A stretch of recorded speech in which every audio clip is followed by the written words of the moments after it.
नहीं होता बिटिया, पर सावधानी जरूरी है। मैं बस इतना कह रहा हूँ कि अपनी जमीन का ध्यान रखना। तुझसे ज्यादा समय इस गांव में व्यतीत किया हूँ। मैं उस राम बिलास को अच्छे से जानता हूँ। ये सब कह के मोहन काका उधर से चले जाते हैं।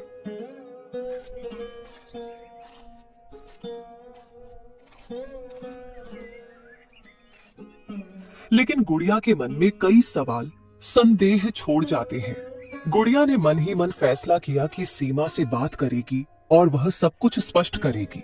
शाम होने से पहले गुड़िया सीमा के घर गई।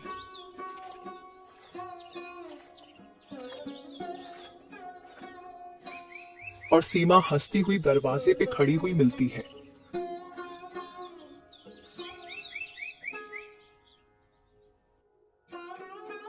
और उसे अपने कमरे में ले जाके बात करने लगती है। गुड़िया, क्या बात है? आज अचानक क्या काम है जो तू आज ऐसे अचानक अपनी सहेली से मिलने आई है? सीमा, कुछ बातें मुझे समझ नहीं आ रही। गांव वाले कह रहे हैं कि तुम्हारे पिताजी जमीन लेने की फिराक में हैं। क्या ये सच है सीमा? ये सब क्या बोल रही है तू? पागल है क्या? भला मेरे पिताजी तेरे जमीन को क्यों लेंगे? उन्होंने तो जमीन किसी जमींदार के पास गिरवी रखवाई होगी ना। तुझे अचानक क्या हुआ? तू ऐसे शक भरी सवाल क्यों पूछने लगी है?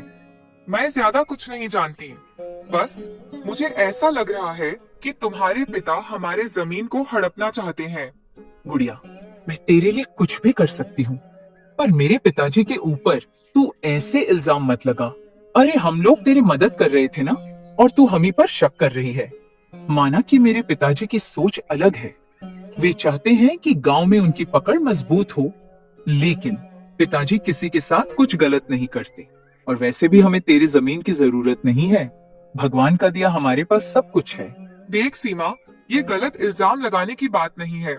सब गांव वाले यही बोल रहे हैं, और गांव वाले बोलते हैं कि तुम्हारे पिता अपने मुखिया पद का गलत फायदा उठाते हैं। वे बहुत लालची हैं, और मुझे ये सब सुन के बहुत डर लगता है। हमारी वो जमीन हमारी आखिरी उम्मीद है। कृपा करके तुम लोग वो जमीन हमें वापस कर दो। वाह गुड़िया, अब मुझे सब समझ आ रही है। अच्छा खेल खेल रही है तू। पहले जमीन गिरवी रख के पैसे ले लिए, और अब जमीन वापस मांग रही है। तुझे मैंने समझने में भूल कर दी। तू तो लालची निकली रे। गुड़िया सीमा की बात सुन के गुस्से में बोली। मैं लालची नहीं हूँ। लालची तू और तेरे पिता है, जो गांव के कई लोगों के साथ नाइंसाफी किया है। मैं यहाँ तेरे पास इसलिए आई कि मुझे लगा ये सब तेरे पिता अकेले कर रहे हैं, लेकिन अब मुझे पता चला तू भी उनके साथ जुड़ी हुई है। छी, तू कितनी लालची निकली रे। एक बार भी मेरी बीमार माँ के बारे में नहीं सोची तू। तुझे पता है मैं अपनी माँ की तबीयत को लेकर कितनी परेशान हूँ, पर तेरी दोस्ती ने मुझे कुछ उम्मीद दी थी। अब तो तेरी इस धोखे ने वो उम्मीद भी छीन ली। बहुत हो गया गुड़िया। जब से आई है तब से तू इल्जाम पे इल्जाम ही लगा रही है। मैंने तेरे और मौसी के लिए कभी गलत नहीं सोची है। अब बस हो गया, तू निकल मेरे घर से। तुझ जैसे गरीब और छोटी मानसिकता की लड़की के साथ कोई रिश्ता नहीं रखनी मुझे। हाँ, अब क्यों कुछ रिश्ता रखेगी तू? सब काम हो गया ना, दोनों बाप बेटी का। और हाँ, गरीब हूँ, लेकिन तुम लोगों की तरह दिल की नहीं। जमीन चाहिए था तो मांग लेती। ऐसे विश्वासघात करने की जरूरत नहीं थी। दे देती तुझे जमीन और रह लेते हम लोग मेहनत मजदूरी करके। ये सब बोल के गुड़िया गुस्से और दुखी मन से वहां से चली आती है। और सीमा भी गुड़िया से ये सब सुन के दुखी हो जाती है और उसकी आंखों से आंसू निकलने लगते हैं।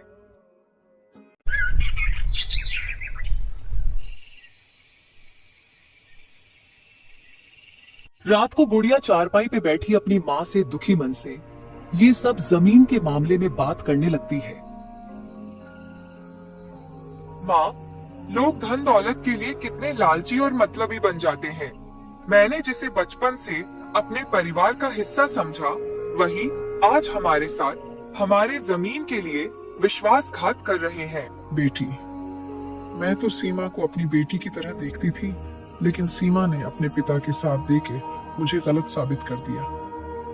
उसका पिता तो है ही लालची, लेकिन मैंने कभी नहीं सोची थी कि सीमा भी ऐसी निकलेगी। उसने लालच में हम जैसे गरीब की जमीन को भी नहीं छोड़ा। हाँ माँ, लोग बहुत स्वार्थी बनते जा रहे हैं। लेकिन माँ, आप चिंता मत करो, मैं उन लोगों को इतने आसानी से अपनी जमीन लेने नहीं दूंगी। मैं पूरे गांव में ये मुद्दा उठाऊंगी और पंचायत में सबके सामने मुखिया और सीमा को दोषी साबित करूंगी। नहीं बेटी, तू ये सब मत कर। वे लोग पैसे वाले हैं, उनके तरफ बहुत लोग हैं, तू उनसे जीत नहीं पाएगी। उल्टा पूरे गांव में तू शर्मिंदा होगी। हम जैसे हैं वैसे ही जी लेंगे।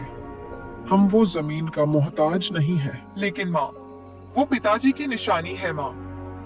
मुझे जमीन का लालच नहीं है, लेकिन मैं अपने पिता की निशानी उन लालची लोगों को नहीं दूंगी। मैं कल मोहन काका के साथ जाके पंचायत में ये मुद्दा जरूर उठाऊंगी।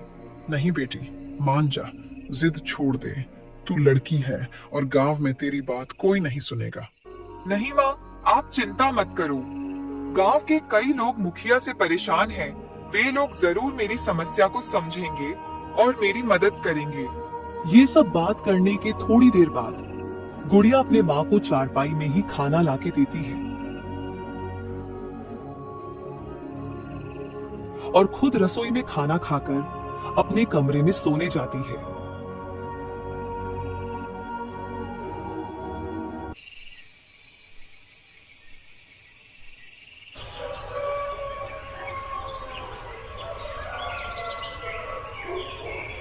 अगले दिन पंचायत बुलाई गई। गांव के लोग जमा हुए। सीमा भी पंचायत में अपने पिता के बगल में खड़ी हुई थी।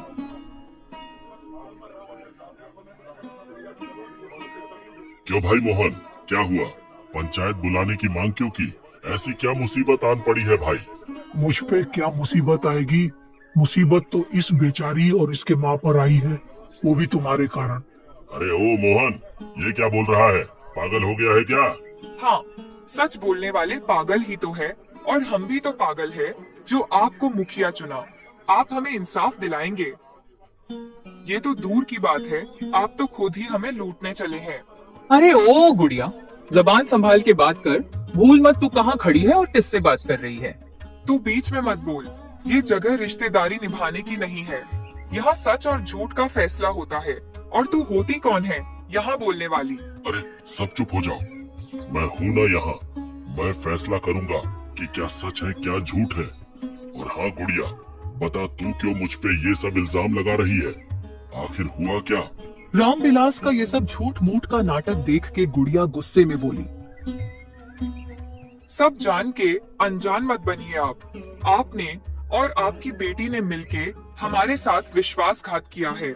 मुसीबत के समय में मुझे पैसे चाहिए थे, तो मैंने आपको अपनी जमीन गिरवी रखवाने को दी थी, और आपने खुद ही वो जमीन हड़प लिया। आपको हम गरीबों के साथ ऐसा अन्याय करते हुए जरा भी शर्म नहीं आई। गुड़िया की बात सुन के गाँव वालों के बीच कानाफूसी शुरू हो गई। सब हैरान थे, क्योंकि गुड़िया सीधा सबके सामने गांव के मुखिया पर इल्जाम लगाई थी। तभी मुखिया सबको शांत कराकर बोला, अरे ओ गुड़िया, तू जो इल्जाम मुझ पे लगा रही है, इसका कोई सबूत भी है या तू अपने मन से ही कहानी बना के बोल रही है? क्या सबूत है तेरे पास की मैंने तेरी जमीन गिरवी नहीं रखवाई और अपने पास रख ली? गुड़िया ये सुन के थोड़ी देर शांत हो गई, लेकिन तभी मोहन ने मुखिया से कहा, इसके पास तो कोई सबूत नहीं है, लेकिन मुखिया, क्या तुम्हारे पास कोई सबूत है जिससे ये साबित हो जाए कि तुमने इसके जमीन गिरवी रखवाई और अपने पास नहीं रखा? वाह मोहन, आज बड़ा जुबान चल रहा है तेरा। भूल गया जब तूने अपनी जमीन की बंटवारा अपने भाई के साथ की थी, तब मैंने ही तुझे तेरी हक की जमीन दिलाई थी। अब तू एहसान फरामोश बन गया। और हाँ, रहा सवाल मेरे सबूत की, आज तो जमीन की कागजात मेरे पास नहीं है, क्योंकि जिसके पास गिरवी रखवाई थी उसके पास है। लेकिन मैं कल तक वो कागजात जरूर सबके सामने लाके दिखवाऊंगा, और तब पता चलेगा कि असली लालची कौन है। गांव के लोग मुखिया की बात मान लेते हैं, क्योंकि उनके पास और कोई रास्ता नहीं है। कई लोग मुखिया का सच तो जानते हैं, लेकिन उसके दबदबे के आगे सब बेबस थे। और मोहन और गुड़िया भी कोई सबूत नहीं होने के कारण चुप हो जाते हैं और सब लोग अपने अपने घर चले जाते हैं। घर आके गुड़िया दुखी मन से अपनी माँ से बोलती है, माँ, आपने जैसा कहा था